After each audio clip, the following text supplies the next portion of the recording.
Dios los bendiga mucho, hermanos, hermanas, amigos, amigas. Qué placer tan grande estar aquí para congregarnos en torno al Señor Jesucristo en nuestra amada Iglesia Cristiana Bíblica Ágape de Coatzacoalcos. Hoy quiero tratar con ustedes un tema muy especial, muy de actualidad, fíjese, para nuestro país.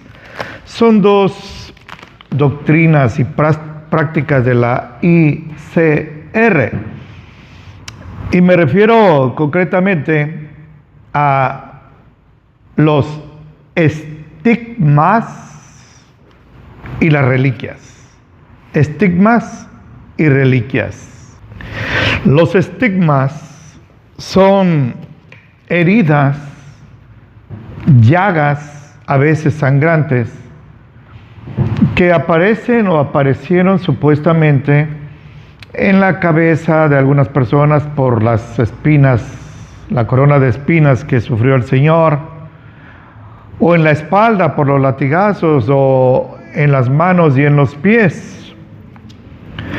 Esto es algo privativo de la ICR. No encuentra usted en ninguna otra religión los estigmas.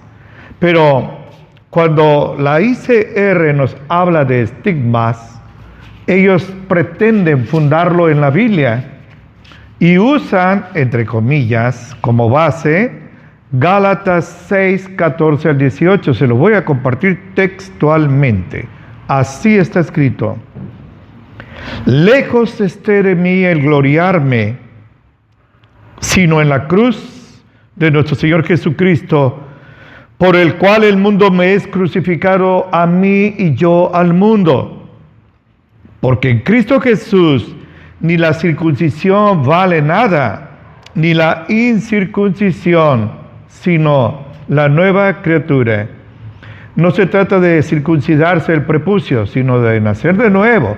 Gente circuncidada desde los 8 días de nacido le gritaron a Pilato, crucifícalo. Vea usted.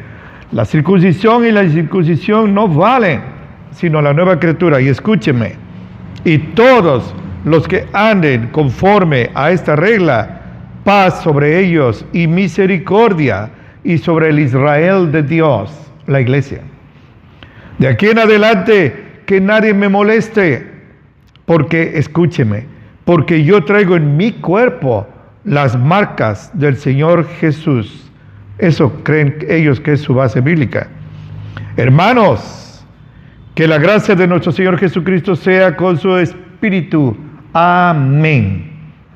Este es el texto totalmente torcido, fuera de contexto, totalmente, contra las reglas fundamentales, elementales de la hermenéutica que pretende usar para fundar los estigmas sangrantes, las heridas de gente de la Iglesia Católica.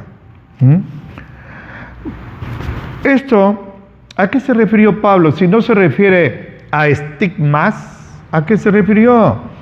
Hermanos, se refirió a sus sufrimientos, sus cicatrices.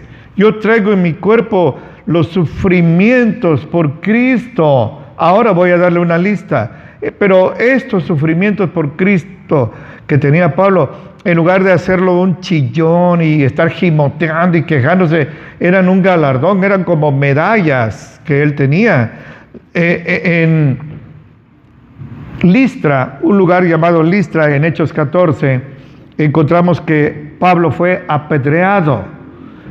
Yo creo que fue matado, porque los judíos cuando apedreaban a alguien no era con piedritas, eran con rocas, y era para matarlos, no para que escarmentaran y se fueran y se compusieran, era para matarlos. Y dice nuestro hermano Lucas que los hermanos rodearon a Pablo y oraron, y se levantó. Yo creo que resucitó, porque creo que el Señor puede resucitar a los muertos. No tengo problemas aquí. En Hechos 16 lo encontramos en Filipos, que fueron acusados de él y Silas calumniosamente. Ellos habían liberado a una jovencita que estaba endemoniada, pero los acusaron de otras cosas así, dándole un tinte político, religioso, pero político, y los azotaron con varas. Esos son los sufrimientos que él tenía. En la segunda de Corintios, le comparto textualmente, capítulo 11, del 22 al 33, así está escrito. ¿Son hebreos? Yo también. ¿Son israelitas? Yo también. ¿Son simiente de Abraham? Yo también. ¿Son ministros de Cristo? Como poco sabio hablo. Yo más. Que nadie me presuma de eso. En trabajos más abundante. En azotes sin medida. Había perdido ya la cuenta de cuántos azotes. Esas eran sus heridas. Esos eran sus marcas, no estigmas sangrantes. En cárceles, más que todos. En muertes, muchas veces. De los judíos, 5 veces he recibido 40 azotes menos 1. 3 veces he sido azotado con vara. Fíjese lo que él está diciendo. Una vez fui apedreado allá en Listra. 3 veces he padecido naufragio. Esos eran sus galardones. Una noche y un día he estado en lo profundo del mar. En caminos muchas veces. Peligros de ríos, peligros de ladrones, peligros de los de mi nación, los judíos. Peligros de los gentiles. Peligros en la ciudad, peligros en el desierto, peligros en el mar, peligros entre falsos hermanos. Ya habían. En trabajo y fatiga, en muchas vigilias, en hambre, en sed, en muchos ayunos, en frío, en desnudez, sin otras cosas. Además, lo que sobre mí se agolpa cada día, la solicitud de todas las iglesias. ¿Quién se enferma y yo no me enfermo también? Esto es empatía. ¿Quién se escandaliza y yo no me quemo? Si es necesario gloriarse, me gloriaré yo de lo que es de mi flaqueza. Se gloriaba de sus sufrimientos, fíjense, en lugar de chillar y renegar. El Dios y Padre del Señor nuestro Jesucristo, que es bendito por siglos, sabe que no miento. En Damasco, el gobernador de la provincia del rey Aretas guardaba la ciudad de los damascenos para capturarme, y fui descolgado del muro en un cerón por una canasta, por una ventana, y escapé de sus manos.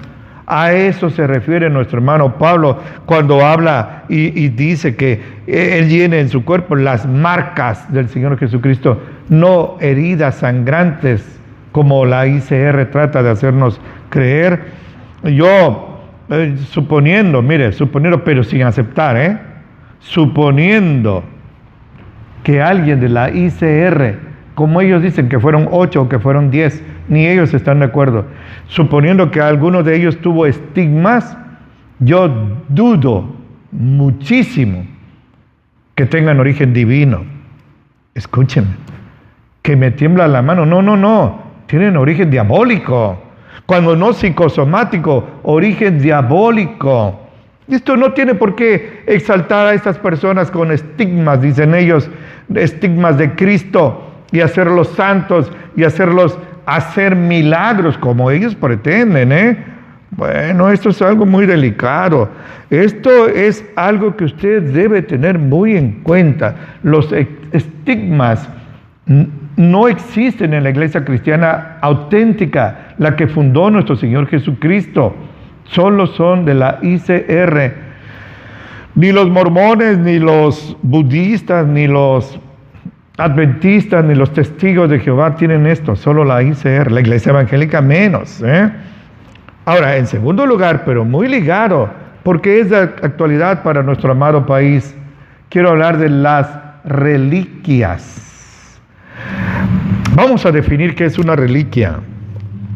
La reliquia, según la ICR, es un pedazo del cadáver de un santo o un objeto que haya estado en contacto con él, como puede ser la ropa, un mueble, cosas así. Eso a ellos le llaman así. Inclusive hay unas reliquias que han hecho tan fragmentadas que las meten en una bolsita y se las cuelgan. Eso es el relicario. Yo tuve la desdicha de usar relicario. mi madre me lo ponía con su mejor intención, pero con su más grande ignorancia bíblica. Ella está con el Señor, así que ni se enoja. Pero esto sí, ha trascendido de la ICR, las reliquias, al Islam. En los musulmanes tienen reliquias, los budistas tienen reliquias, los hinduistas, los chamanes, los brujos tienen reliquias. Saque usted su conclusión, mi hermano y hermana, mi amigo y amiga. Yo estoy aquí con el compromiso firme, inamovible, irreversible de servir al Señor exponiendo sana doctrina. A eso me he dedicado 45 años de exposición de sana doctrina. Nadie me puede acusar de lo contrario. Todo lo que yo les enseño está en la Biblia. Ahora, miren, vea usted mi cara. Lo digo con seriedad. No me burlo, no los menosprecio, no hago mofa de sus doctrinas y sus prácticas. Respeto a las personas, no respeto sus doctrinas si son antibíblicas. ¿Cómo las voy a respetar? Pero lo digo con seriedad. Ha llegado a lo absurdo, a lo grotesco. Hay astillas de la cruz de Cristo tan abundantes. Calvino dijo que eran tantas las astillas de la cruz de Cristo que podrían llenar un barco con ellas. Los clavos de la crucifixión, espinas de la corona que él sufrió, el santo sudario, yo creo que lo conoce, el sudario de Turín, cosas, repito, si no fueran tan delicadas serían de burla para reírse. La leche del pecho de María lo tienen también. ¿Qué le parece? El prepucio del Señor con el que lo circuncidaron y ese prepucio lo guardaron. Fíjese, resulta ahora eso. Nunca se supo nada de eso durante más de 1000 años. Plumas de las alas del ángel Gabriel, no arcángel, sino del ángel Gabriel que le anuncia a María que iba a quedar embarazada. Después se demostró, se comprobó que eran plumas de un avestruz. Esto es muy delicado, muy delicado. Yo he oído tantas cosas acerca de las reliquias. Y mire, no se podía fundar en esa época, especialmente en la Edad Media, que por algo se llama la edad del oscurantismo. Sí, la letra, la literatura, la música, la arquitectura, todo destacó, pero religiosamente estaban en la más profunda tiniebla satánica, porque la ICR así los obligaba. Las Biblias estaban encadenadas en calabozos, imposible de llegar a ellas. El pueblo no podía tener acceso a ellas. Pero todo esto, y que se ha demostrado que muchos de esos huesos de los mártires, dicen ellos, eran de animales. Dolorosamente, miles y cientos de miles de hermanos nuestros fueron devorados por las fieras, hechos pedazos en los circos. Entonces, hermanos piadosos iban y recogían sus cadáveres, pero esos cadáveres, esos restos, los enterraban, no los andaban venerando de aquí para allá, no eran reliquias, jamás ellos pensaron en hacer reliquias de ellos. Inclusive la sangre que se derramaba y quedaba ahí en las ropas hechas trizas por los leones, las guardaban y las quemaban. No las adoraban. Ahora, ¿por qué digo esto? Porque desgraciadamente nuestro amado país, que es el centro del ataque satánico, aquí en América, yo creo que sobre el que más ataca el diablo es sobre México, que está abierto a la idolatría y a estas supersticiones diabólicas, con gran pompa, a los 4 vientos proclaman que están aquí las reliquias de San Judas Tadeo. Mis paisanos le dicen San Juditas y le dicen el abogado de las causas imposibles. En México, la guadalupana y abajo Judas, no hay nadie más ahí. Ahora resulta que él es el Shaddai, él es omnipotente, como abogado de las causas imposibles. Esto inclusive hay un empresario ahí que le vende lo mismo pero más barato, que le dio un impulso millonario y a través de la televisión y de la internet le dio un respaldo grandísimo a él, al hueso de un brazo de Judas Tadeo, fíjense. Y le dice, ahora, dicen, damos gracias a Dios, fíjense qué blasfemia, de que tenemos aquí en nuestro país las reliquias de San Judas Tadeo, y ahora él va a venir a poner orden en tanta criminalidad.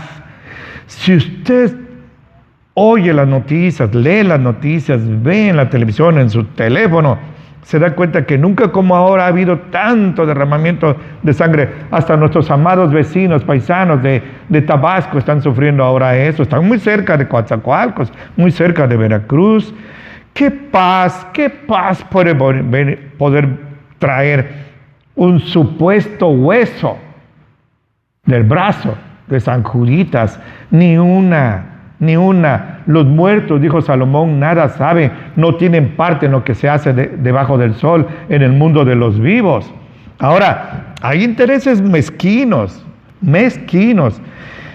utilizados por el diablo, que es el titiritero, que van de lo religioso a lo económico, porque sabe que hay una derrama inimaginable, millones y millones de pesos están recaudándose para la ICR por estas peregrinaciones.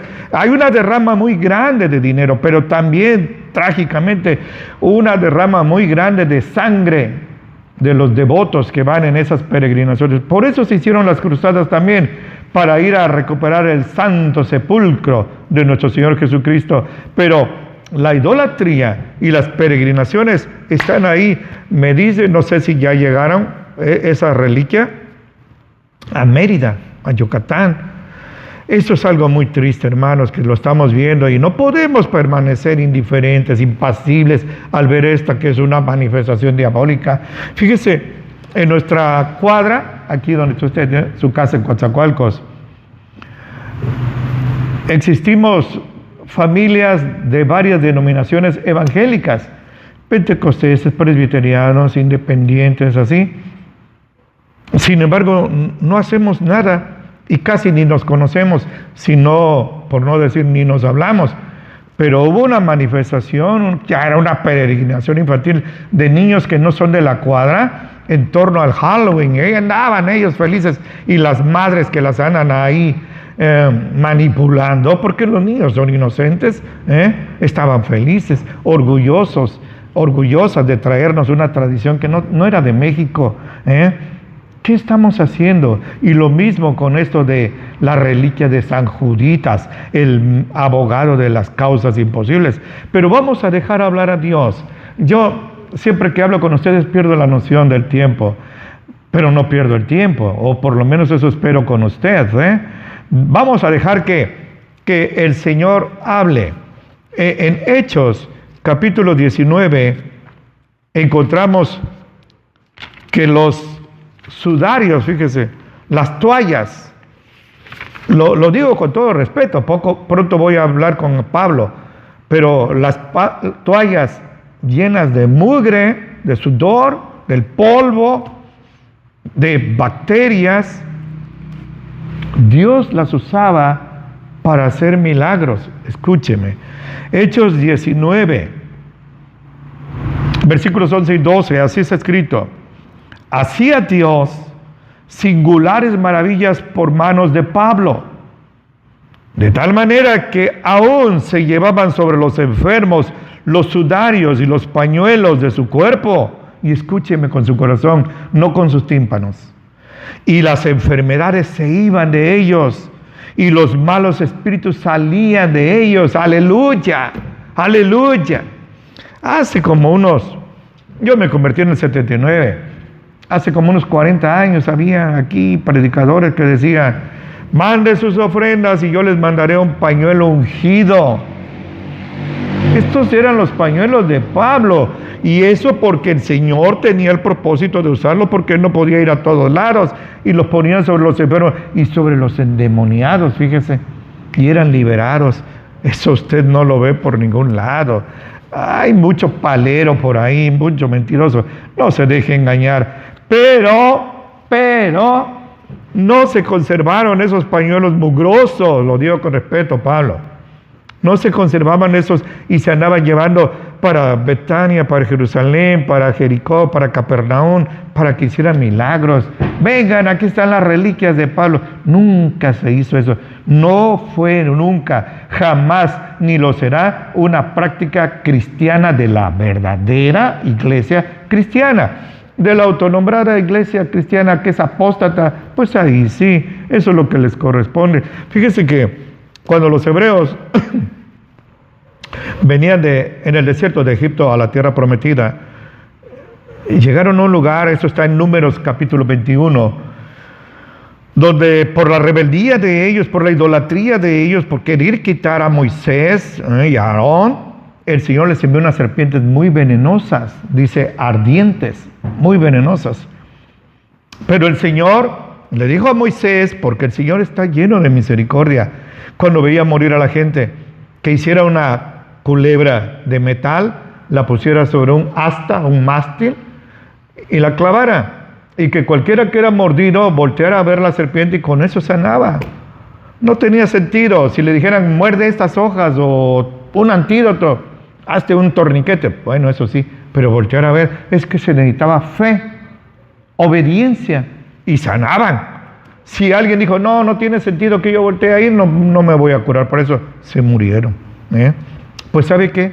Siglos después, esa estatua la conservaron, la guardaron, y ahí la traían para acá y para allá en la peregrinación, en el Éxodo, y la adoraban. En la época del justo rey Ezequías, le voy a compartir, Segundo de Reyes, capítulo 18, del 1 al 5, ese es un gran rey, Ezequías, así está escrito. En el tercer año de Oseas, hijo de Ela, rey de Israel, comenzó a reinar Ezequías, el hijo de Acaz, el rey de Judá. Comenzó a reinar a la edad de 25 años y reinó en Jerusalén 29 años, largo reinado. El nombre de su madre fue Abi, hija de Zacarías. Escúcheme con su corazón. Hizo lo recto en ojos de Jehová, conforme a todas las cosas que había hecho David, su padre, su ancestro. Quitó los altos y quebró las imágenes y taló los bosques e hizo pedazos la serpiente de bronce que había hecho Moisés, porque hasta entonces le quemaban perfume los hijos de Israel y la llamó por nombre Nehushtan. ¿Qué le parece? Un objeto que Dios hizo, que jamás ordenó que la adoraran, como nos acusan los de la ICR. Nunca dijo que la adoraran, solo que la voltearon a ver si estaban mordidos por una serpiente. La tenían ahí y le rendían honor, como si fuera una reliquia sagrada. Cuidado con el uso de la palabra sagrada. Sagrada solo Dios y Jesucristo y los asuntos relacionados con Él, como el santo óleo, la Biblia, eso sí es sagrado. Aquí en Yucatán hay unos pozos ahí con agua que le llaman los cenotes sagrados. Por favor, hasta sacrificios humanos hubo ahí. Idolatría, tanta maldad. Eso es otro ejemplo que le menciono. Pero no eran, pues fue reprobado por Dios al grado de que el Señor ordenó a Ezequías que la desmenuzaran, no que la honraran y la anduvieran trayendo de aquí para allá, venerándola. Nada de eso. ¿Sabe qué? Me acuerdo ahora, el cadáver de Moisés. En Deuteronomio 34 está escrito que Moisés murió en la cumbre del monte Pisga, en el monte Nebo, ahí en la tierra de Moab. Ahí murió Moisés, así está escrito. Eso es algo que yo le estoy compartiendo con base bíblica. Esto usted debe tener. Deuteronomio 34 del 1 al 7 dice que el Señor, fíjese, el Señor sepultó a Moisés. Estaba muerto, ahí murió. En el adventismo, los testigos de Jehová enseñan que Moisés no murió. Tenga cuidado, el Señor literalmente, Deuteronomio 34, 1 al 7, dice que Moisés murió, y no solo murió, sino que fue al único que el Señor sepultó. Claro, la tierra se tragó a Coré y a Abiram, los seguidores que se rebelaron contra Moisés, pero eso fue sanción. No, pero el único que sepultó al Señor y con honor fue a Moisés. ¿Por qué? Porque estaba muerto. Pero ¿sabe qué? En Judas, el hermano, no este San Juditas, sino el hermano del Señor Jesucristo, Jacobo, José, Simón y Judas. En Judas, versículo 9, así está escrito: cuando el arcángel Miguel contendía con el diablo, no con un demonio, con el diablo, con Satanás, disputando sobre el cuerpo de Moisés, no se atrevió a usar de juicio, de maldición contra él, sino que dijo: que el Señor te reprenda. Miguel, el único arcángel que se menciona así por nombre en la Biblia, con su jerarquía y su santidad y el respaldo divino, no se atrevió, respetó, si me permite usar esa palabra, la jerarquía de Satanás, que aunque ángel caído es un querubín. Ahora oigo que hay predicadores que reprenden, insultan, se burlan y pisotean y machacan la cabeza del diablo. ¿No le tienen respeto? Nosotros lo respetamos como Miguel lo respetó, no que lo adoremos, ni le tememos. El Espíritu Santo mora en nosotros y es más poderoso el que está en nosotros que el que está en el mundo. Primera de Juan 4:4, así está escrito allí. Pero vean, el cadáver de Moisés fue sepultado, y así está escrito, en un lugar que nadie conoce, solo Dios. Deuteronomio 34, confírmelo, mi hermano y hermana, no se deje guiar por mí nada más. Fue sepultado y nadie sabe. ¿Y por qué? Para evitar precisamente eso, que lo desenterraran y lo trajeran de aquí para allá como una reliquia sagrada, entre comillas. Lo adoraran, cometieran idolatría. Para eso evitó el Señor que lo profanara Satanás así. Ahora miren, yo debo concluir, pero le voy a exponer mi posición. No se la impongo a nadie, es mi posición, pero es bíblica. Y ya con eso estoy del otro lado. En la segunda de Corintios 5:7, nuestro hermano, el apóstol Pablo, dijo una frase sencillita que se pasa por alto, pero le pido que la guarde en su corazón. Así está escrito: por fe andamos, no por vista. No necesitamos una reliquia. Una vez un sacerdote, no un padrecito, un sacerdote dijo que es que la gente necesita algo físico a lo cual aferrarse para su fe. Los cristianos verdaderos andamos por fe, no por vista. La noche que Jesús celebró su última Pascua e instauró la primera Santa Cena, la noche que Judas lo traiciona, él dijo una frase al orar por nosotros en Juan capítulo 17, y dijo: Señor, te ruego por ellos, por los que van, y no solo por ellos, sus apóstoles, ya Judas se había ido, sino por los que van a creer en mí por la palabra de ellos. A Tomás, que tuvo que ver las heridas, no metió los dedos, vio las heridas en las manos del Señor y en sus pies sagrados y en su costado, le dijo: bienaventurado porque viste y por eso crees, pero más bienaventurados aquellos que sin ver creerán en mí. Y eso somos usted y yo, mi hermano. ¿Qué le parece? En la primera de Pedro, capítulo 1, versículo 18, fíjese, 1:8, así está escrito. Fíjese qué hermoso dice aquí. Así está escrito: al cual, está hablando de Jesús, no habiendo visto, lo aman. No vimos al Señor con estos ojos físicos, pero lo amamos, en el cual creyendo, aunque al presente no lo vean, se alegran con gozo inefable y glorificado. Eso es fe. Eso es lo que tiene usted que hacer, no poner su mirada y su fe en algo que toca y que ve, que es una reliquia. No, mi hermano, mi hermana, no haga eso, eso es diabólico. Le voy a decir algo personal, una experiencia que tuve. No era yo cristiano, ha de haber sido por ahí del 75. Estaba yo en Puebla y por cosas que no tiene caso mencionar, fui a cierta iglesia que se llama San Aparicio de Guido, Entonces a la hora de la misa se formó una procesión larga porque había un sarcófago de cristal. Aquí en Coatza había uno con una estatua de Jesús. Y en el sarcófago había que pasar la procesión y besar allí, o poner la mano a la boca, o besarlo de plano, el sarcófago de cristal. Y ahí se veía San Aparicio de Guido, una estatua. Yo sabía porque aquí en Coatza hay una estatua de Jesús, dicen ellos. Yo sabía que era una estatua, pero cuando me acerco y había que besarlo, yo vi que no era una estatua, era una momia, la momia de este hombre, que vayan a saber quién fue.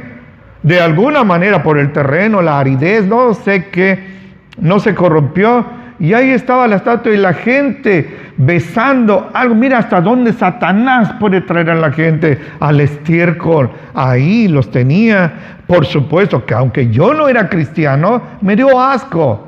Y ya no hablo de teología, sino de tanta gente que estuvo besuqueando, y voy a besar a saber cuántas enfermedades y contagios y bacterias habían ahí. Eso es algo muy delicado. Viva así por la fe. No espere tener una reliquia ahí y poner su fe y cuando tenga miedo o una necesidad, esté enfermo, aferrarse a su reliquia. Vayan a saber si los huesos de este Judas, de su brazo, de este Juditas, realmente son de él. Le voy a narrar algo glorioso, mire, glorioso de veras. Y esto es de la vida real. El segundo de Reyes, permítame un momentito. Segundo de Reyes, capítulo 13. El profeta Eliseo, ese sí era un varón de Dios, varón de Dios. Había muerto, fue sepultado. Comparto el versículo 20, así está escrito. Murió Eliseo y lo sepultaron. Cuando pasó un año vinieron bandas de moabitas a la tierra de Israel. Y sucedió que al ir unos a sepultar a un hombre, a su amigo, súbitamente vieron que venían los enemigos a matarlos. Entonces tiraron al hombre, a su amigo, a su cadáver, en el sepulcro de Eliseo. Y cuando ese cadáver llegó a tocar los huesos de Eliseo, escúcheme con su corazón, no con sus tímpanos, y gócese, revivió y se levantó sobre sus pasos y a huir porque lo iban a volver a matar estos moabitas. Esto hizo, miren la consagración de Eliseo, que aún muerto hizo ese milagro. Claro, fue Dios a través de Eliseo. Pero ¿sabe qué? De ahí en adelante no tomaron los huesos de Eliseo y unos los mandaron para Samaria y otros para Judá y otros para Jerusalén y otros para Israel. No había procesión ni había reliquias de Eliseo. Simplemente se corrompieron sus huesos ahí en su sepulcro y se volvieron polvo esperando la resurrección. Vea esto. Esta gente no andaba adorando los huesos de Eliseo, y menos por dinero, y menos peregrinaciones. Repito, las cruzadas se organizaron. ¿Cuántos ríos de sangre se derramaron? Tanto de católicos, no digo de cristianos, sino de católicos y de musulmanes. Le digo algo personal. Si a mí me dijeran, van a venir a Coatzacoalcos las reliquias de nuestro Señor Jesucristo, huesos de nuestro Señor Jesucristo, no gastaría yo ni un gramo de mis calorías, de mi energía, ni un peso para ir a ver los huesos de mi Señor Jesucristo. ¿Y sabe por qué? Porque Él no está muerto. Su sepulcro gloriosamente está vacío. Él vive. Y si me traen un hueso, y si de verdad fuera de Jesucristo, ¿para qué voy a ir a verlo si está muerto? Él mismo necesitaría otro redentor. Vea usted hasta dónde el diablo ciega a los que le siguen y rechazan la luz del Evangelio de Cristo, como está escrito en 2 de Corintios 4:4. Satanás es el que los tiene cegados. Ahora, mire, yo concluyo aquí. Cuando el Señor Jesucristo venga, todo ojo le verá, dice nuestro hermano Juan. Y yo lo invito a que usted ponga su fe en el Señor. Olvídese de reliquias, ni siga a gente que tiene estigmas. Mire, por allá de los 50, era yo un chamaquito. Se hizo famoso a través de una revista sangrienta. Un hombre que allá por Coahuila, el niño Fidencio, miren, mejor ni hablo. Y peregrinaciones, y moría la gente. Hay fotos donde gente, fulano y su mamá y su hijito murieron atropellados por venir aquí a Coahuila. Se me olvidó ahorita el nombre donde él vivía, pero en Coahuila, el niño Fidencio. Y tienen un santuario, y tienen una religión. Dentro del catolicismo hay un grupo que es de los de Fidencio. Y cuidado, usted se meta con ellos, son muy agresivos. Pero yo pero debo terminar, por razón del tiempo, con lo que dijo nuestro Señor a través de nuestro hermano Pablo en Colosenses 2, 8 y 9, donde así está escrito: miren que nadie los engañe por filosofías y vanas sutilezas según las tradiciones de los hombres, pero no según Cristo. Enseñan elementos del mundo, no según Cristo, porque en Cristo habita toda la plenitud de la divinidad en forma corporal. Todo lo que Dios es en espíritu habitó en forma física en nuestro Señor Jesucristo. En Juan 1:14, nuestro hermano Juan, el pescador, ex pescador de peces y ahora de hombres, dijo así: aquel verbo, Jesucristo, se hizo carne y habitó entre nosotros, y vimos su gloria como del unigénito del Padre, lleno de gracia y de verdad. A Él hay que mirar. Miren a mí y sean salvos todos los términos de la tierra. Mi hermano y hermana, para mí ha sido un privilegio servir al Señor. Le insto a que compare con la Biblia lo que le he compartido. Y si usted comprueba que es verdad como lo es, compártalo con personas que viven cerca de usted que yo no voy a conocer aquí, pero quizás los conozca en el cielo, y esto depende en gran parte de usted. Y así, mirándolo a los ojos, le estrecho fuertemente la mano, le doy un abrazo fracturante, le pido que no sea dique, sino acueducto, y también que se mantenga acurrucadito al abrigo del Altísimo, para que more bajo la sombra del Omnipotente. Que el Señor atalaye entre usted y yo, ahora que nos separamos, y lo bendiga mucho en Cristo Jesús.